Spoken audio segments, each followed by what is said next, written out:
तो बात है 1 अप्रैल 2003 की, जब न्यूज पर विवेक ओबरॉय ने प्रेस कॉन्फ्रेंस दी और कहा कि सलमान खान ने मुझे मारने की धमकी दी है। और एक नहीं 41 बार उन्होंने विवेक को कॉल किया, जिधर उन्होंने विवेक को, उनके डैड को और खुद अपने डैड को गालियां तक दी हैं। 41 times he has called me in one night and I'm not even a beautiful woman.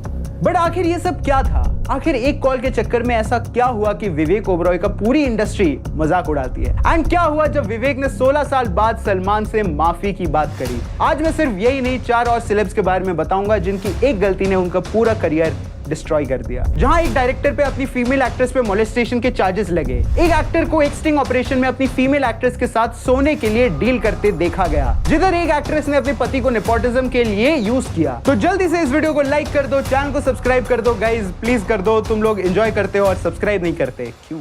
And let's start the top 5 Bollywood celebs who destroyed their career. मैं नहीं हूं इसमें। तो ये बात है जब सल्लू भाई की एक मूवी आई जिसका नाम था मैंने प्यार किया, जो बहुत बड़ी हिट हुई, जिसके गाने आज भी अंताक्षरी में यूज होते हैं। आजा शाम होने आई, मौसम ने भी अंगड़ाई। बट इस मूवी को हिट बनाने में हाथ था इसके स्टार्स सलमान खान एंड भाग्यश्री का, जिन्हें हर क्रिटिक ने, हर ब्यूटी लवर ने बहुत प्रेज किया था, जिनकी ये दूसरी मूवी ही थी एंड ये उसी से रातों रात सुपरस्टार बन गई। भाग्यश्री के हाथ में उनका पूरा करियर था, बट उन्होंने उसे पूरी तरह से डिस्ट्रॉय कर दिया जब उन्होंने अपनी पति को मूवी में लाना चाहा। तो भाग्यश्री स्कूल टाइम से ही एक लड़के को लाइक करती थी जिसका नाम था हिमालय। मैंने प्यार किया भाग्यश्री ने हिमालय के कहने पर ही साइन करी थी, जिधर इसके बाद उन्होंने हिमालय से शादी कर ली, जिस शादी को सलमान खान एंड सूरज बजातिया ने भी अटेंड किया था। भाग्यश्री अब बॉलीवुड को छोड़ के हिमालय पे चढ़ना चाहती थी, बट फिल्म मेकर्स को पता था कि भाग्यश्री बॉक्स ऑफिस ला सकती हैं, तो उनके पास मूवीज की लाइन लगती थी, बट भाग्यश्री इन्हें नहीं करना चाहती थी। फिल्मों के लिए मेरे पास बिल्कुल ही वक्त नहीं था।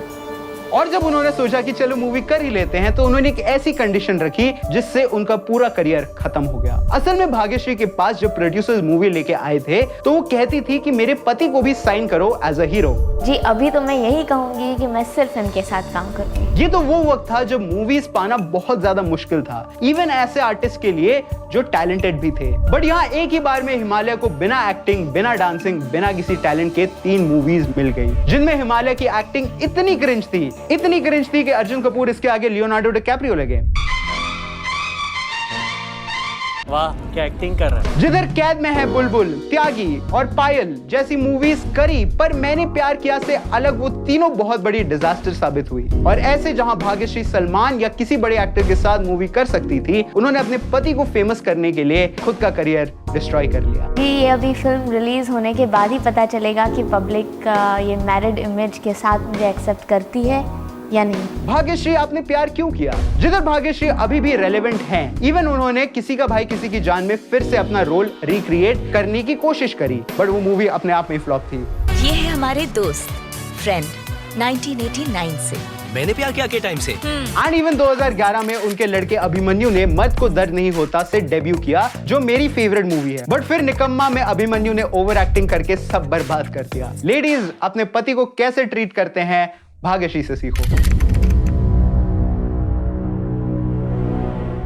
आप सबने 2006 की सुपर ब्लॉकबस्टर ओम शांति ओम तो देखी होगी, जिधर रोमांस था, कॉमेडी थी, आंसू थे, मेरी जान दीपिका पादुकोण थी, एंड इवन फराह खान इतनी ग्रेट डायरेक्टर है कि उन्होंने सबको मूवी के एंड में क्रेडिट्स दिए थे। छोटे से छोटे काम करने वालों को मूवी में दिखाया गया था, एक्सेप्ट सिंगर्स। ओम शांति ओम के हिट होने में सबसे ज्यादा बड़ा हाथ था उनके म्यूजिक का, एंड उस म्यूजिक को गाने वाले सिंगर्स का, जिनमें से किसी को भी फराह खान ने क्रेडिट्स अच्छे से नहीं दिए। और इसी बात पर एक स्टार ऐसा गुस्सा हो गए कि उन्होंने अपना पूरा करियर ही डिस्ट्रॉय कर लिया। तो अभिजीत, जिन्होंने बादशाह, मेरे ख्यालों की मलिका, धुम ताना ननन ननन एंड ना जाने कितने हिट्स दिए, जिन्हें सुनते ही मेरे दिमाग में शाहरुख खान आ जाते हैं, बट अभिजीत ने ओम शांति ओम के बाद कभी शाहरुख खान के लिए नहीं गाना गाया। असल में सुशांत सिंह राजपूत के गुजरने के बाद कई चीजें सामने आई, including Bollywood mafia and nepotism. और इधर ही पता चला कि कैसे सिंगर्स अभिजीत भट्टाचार्य एंड सोनू निगम को बॉलीवुड माफिया ने दबा के डिस्ट्रॉय कर दिया है। इसी दौरान अभिजीत का एक ओल्ड इंटरव्यू सामने आया, जिसमें उन्होंने कहा कि बहुत हुआ, मैं अब शाहरुख खान के लिए वापस नहीं गाऊंगा क्योंकि वो अपनी टीम की रिस्पेक्ट नहीं करते। इसके बाद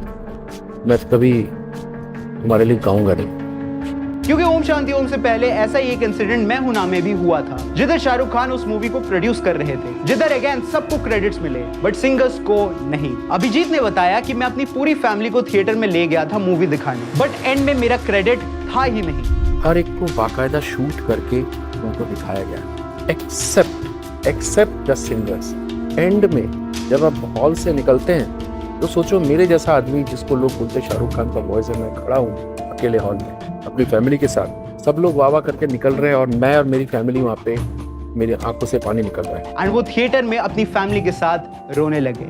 ये तो गलत बात है SRK, I am a fan, but ये क्या है। एंड कुछ टाइम बाद जब लुंगी डांस गाना आया तो अभिजीत ने कहा कि जब मैं शाहरुख के लिए गाता था तो वो एक सुपरस्टार था और अब देखो वो लुंगी डांस पे नाच रहे हैं। चम्मक छल्लो और लुंगी और कुत्ता, ऐसे गाने हो रहे हैं जिसके बारे में SRK से लोगों ने पूछा तो उन्होंने कहा कि इत्तेफाक की बात देखो कि जो भी बोलता है SRK के लिए काम नहीं करेंगे वो एकदम से फेमस हो जाता है। It's his decision. बट ये एकलौती वजह नहीं थी। असल में Abhijeet Bhattacharya sexism, homophobic and न जाने क्या क्या गलत ट्वीट करके सामने आए थे, जिनकी इमेज बिल्कुल कंगना रनौत जैसी है। अगर कंगना रनौत एक मर्द होती तो वो अभिजीत भट्टाचार्य ही होती। और ऐसे अपनी सेल्फ रिस्पेक्ट को बचाने के चक्कर में इवेंचुअली अभिजीत भट्टाचार्य ने अपने करियर को ही खा लिया। बट क्या सही में SRK इस चीज को रोक सकते थे? क्या सिंगर्स को क्रेडिट में से हटा देना सही था? जिधर अभिजीत ने बताया कि SRK एक कमर्शियल पर्सन है, वो अपनी सक्सेस के लिए किसी को भी रास्ते से हटा सकते हैं। सैड हुआ यार ये तो। क्या तुम्हें म्यूजिक माफिया पर पूरा एक वीडियो चाहिए? नीचे कॉमेंट जरूर कर देना। तो आप लोगों ने शक्ति कपूर का ये स्टिंग ऑपरेशन तो देखा ही होगा, जिधर उन्होंने एक लड़की को रोल देने का वादा किया था, ये कह के कि बदले में तुम्हें मेरे साथ सोना होगा। बट इंडिया टीवी ने सिर्फ एक शक्ति कपूर नहीं बल्कि सेम ऑपरेशन में पकड़ा था बागबान के इवल बेटे अमन वर्मा को। अमन वर्मा जिन्हें अपनी मूवी से ज्यादा टीवी शोज जैसे खुल जा सिम सिम, 55 खंबे, लाल दीवारें, महाभारत कथा में देखा होगा। बट इन सब शो से ज्यादा पॉपुलैरिटी मिली उस शो से जिसने इनका एक डार्क सच रिवील किया। तो इंडिया टीवी 2003 के वक्त जब न्यूज वाले सही में न्यूज दिखाते थे तो वो सब बॉलीवुड स्टार्स को ढर रहे थे कास्टिंग काउच के स्कैंडल में, जिधर शक्ति कपूर के बाद बारी आई अमन वर्मा की, जिधर एक रिपोर्टर ने अमन वर्मा से कांटेक्ट किया और कहा कि मुझे इंडस्ट्री में काम चाहिए। तो उन्होंने कहा मिल जाएगा, पर तुम्हें मेरे साथ एक रात गुजारनी होगी। अमन वर्मा ने उनसे ये कहा कि उसे मुंबई में रात गुजारनी होगी, ओवरनाइट स्टे करना होगा। तो हमारे रिपोर्टर का शक कंफर्म हो गया, कास्टिंग काउच को एक्सपोज करने का उसका इरादा और भी पक्का हो गया। बेसिकली काम के बदले SEX, और ये सब रिपोर्टर ने कैमरा पर रिकॉर्ड कर लिया था। एंड जब अमन वर्मा वॉशरूम गए और वापस आए तो रिपोर्टर ने सबको अंदर बुला लिया। जब अमन वर्मा बाथरूम में गए तो रिपोर्टर ने स्टिंग ऑपरेशन की पूरी टीम को अंदर बुला लिया। एंड फिर जब अमन वर्मा वॉशरूम से बाहर आए तो उन्होंने दोबारा मुंह दिया। इस स्कैंडल को जब टीवी पे दिखाया गया तो अगेन एक बहुत बड़ा गॉसिप बन गया। अमन वर्मा जो दिन भर सबके टीवी पर रहते थे, अब न्यूज चैनल पर एक लड़की से काम के लिए सेक्स मांग रहे थे। बट बात तब बिगड़ी जब सलमान खान ने इस बिहेवियर पे ऐसा बोला जो नहीं बोलना चाहिए था, जिधर उन्होंने कहा कि अमन वर्मा ने उसकी इज्जत थोड़ी लूटी, वो तो 32 साल का है और उसका हक है अपनी लाइफ को एंजॉय करने का। डिड ही पर हाथ मरोड़ा क्या? उसके कपड़े उतारे क्या? या अपने कपड़े उतारे? मैं 15 साल से इंडस्ट्री में हूँ बट मैंने तो कभी भी कास्टिंग काउच नहीं देखा। सही में यार, सलमान भाई तो फार्म हाउस पे ले जाके सिर्फ लोरी गा के सुला देते। सलमान खान ने इवन न्यूज रिपोर्ट्स का भी मजाक उड़ाया, ये कह के कि जब मुझे नींद नहीं आती तो मम्मी कहती है सो जा वरना रुचि जर्नलिस्ट आ जाएगी। सबकी अपनी जिंदगी है, जीने दो। जिधर सिर्फ सलमान ने नहीं, गोविंदा, रवि चोपड़ा एंड काफी लोगों ने अमन वर्मा को डिफेंड किया। सलमान खान ने इवन अमन वर्मा की इमेज क्लीन करने के लिए उन्हें बिग बॉस 9 में भी बुलाया, जो 6 हफ्ते बाद ही आउट हो गए थे। एक नई लाइफ जो एक तरह से दी जाती है वो मुझे मिली। वो हमारे भाई भी हैं और हमारी जान भी है। उन्होंने इतना सब कुछ हमारे लिए किया है। तो ये बात है 2022 की, जब आया बिग बॉस सीजन 16, जिधर शिव ठाकरे थे, प्रियंका थी, अब्दू थे एंड साजिद खान थे। ये वही साजिद खान थे जिन्होंने 5 से ज्यादा कॉमेडी मूवीज बनाई हैं एंड 5 से ज्यादा फीमेल्स को मोलेस्ट किया है। तो जब मी टू मूवमेंट इंडिया में आया तो सारी एक्ट्रेस एंड फीमेल स्टार्स खुल के सामने आके बताया कि क्या हुआ है मेरे साथ। जहां तनुश्री ने नाना पाटेकर के ऊपर भी इल्जाम लगाए थे, जो हमारी इस वीडियो में जरूर मिलेगा, तो जाके इसे भी जरूर चेकआउट करना। जिधर सलोनी चोपड़ा जो साजिद खान की असिस्टेंट रह चुकी है 2011 में, उन्होंने बताया कि कैसे साजिद खान ने उनसे इंटरव्यू में पूछा कि तुम मास्टरबेट करती हो, एंड इवन वो सलोनी को कभी भी कॉल करके बुला लेते थे। वो अपने प्राइवेट पार्ट्स को टच करने के लिए भी कहते थे। पर ये तो सिर्फ एक विक्टिम थी। जिधर आहाना कुमारा जब उनसे मिलने गई तो उन्होंने कहा, उन्हें एक डार्क रूम में ले गए और उनसे पूछा कि तुम 100 करोड़ के लिए कुत्ते के साथ सेक्स करोगी? कि वो अगर मुझे 100 करोड़ रुपए दें तो क्या मैं कुत्ते के साथ सेक्स करूंगी? ये तो कुछ भी नहीं है। रेचल वाइट जो एक एक्ट्रेस हैं, उन्हें साजिद खान ने बुलाया अपने घर पर हम शक्ल्स के लिए। रेचल ने कहा मुझे अपने घर पर नहीं मिलना है, तो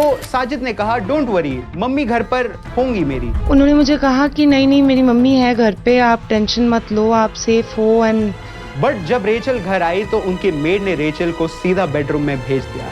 एंड साजिद खान ने हमेशा की तरह वही किया जो वो करते आ रहे हैं। उन्होंने रेचल की चेस्ट के बारे में बात करनी स्टार्ट कर दी एंड उन्होंने कहा कि अगर 5 मिनट में तुम मुझे सेड्यूस करती हो तो ये रोल तुम्हारा हो जाएगा। एंड रेचल वहां से ये सुन के भाग गई। ये मेरे साथ जो उस दिन उसने किया वो कोई हटके दिन नहीं था, ये उनका नॉर्मल वर्किंग रूटीन यही है उनका। जिधर हम शक्ल्स के लिए मंदाना करीमी को भी रोल ऑफर किया गया और जब वो उनसे मिलने घर गई तो साजिद ने कहा कि मुझे फोटोज तो पसंद आई पर अपने कपड़े उतारो और जो अंदर है वो मुझे पसंद आया तो मैं तुम्हें रोल दे दूंगा।